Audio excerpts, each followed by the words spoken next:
ब्रेकनंतर स्वागत आणि आता एक सविस्तर बातमी। समृद्धी महामार्गावरती टोलचे दर वाढवल्यामुळे प्रवास महागलाय, तर दुसरीकडे सुविधांचा मात्र अभाव बघायला मिळतोय।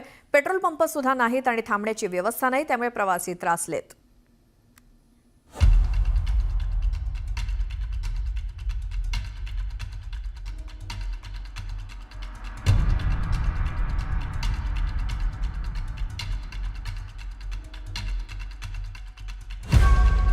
समृद्धी महामार्गावरील सुविधांची स्थिती जाणून घेण्यासाठी आमचे प्रतिनिधी सिद्धार्थ गोदाम आणि हरीश दिमोटे यांनी महामार्गावर वेगवेगळ्या दिशेने प्रवास केला।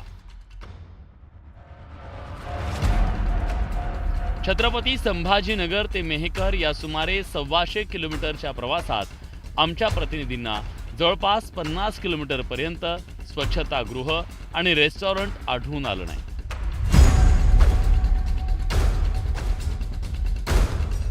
प्रवाशांच्या महामार्गाबाबत तक्रारी नाही, मात्र सुविधा नसल्यानं प्रवाशांनी नाराजी व्यक्त केली। तेच होतं की सरकारने टोल वाढवला काय हरकत नाही, तशा सुविधा द्या। नाही, टोल वाढवा पण सुविधा द्या,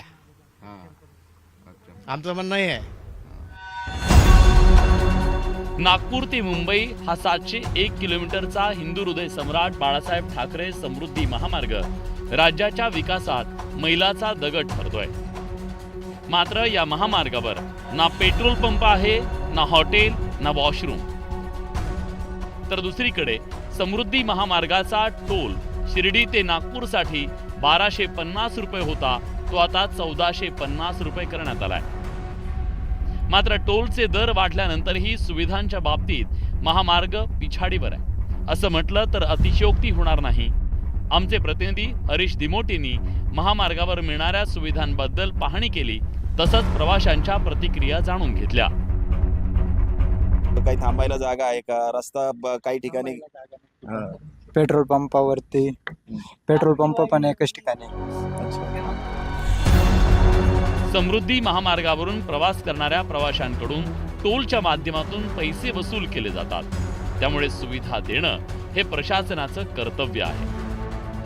मात्र प्रशासन सुविधा देण्यात सपशेल अपयशी ठरल्याचं स्पष्ट होतंय।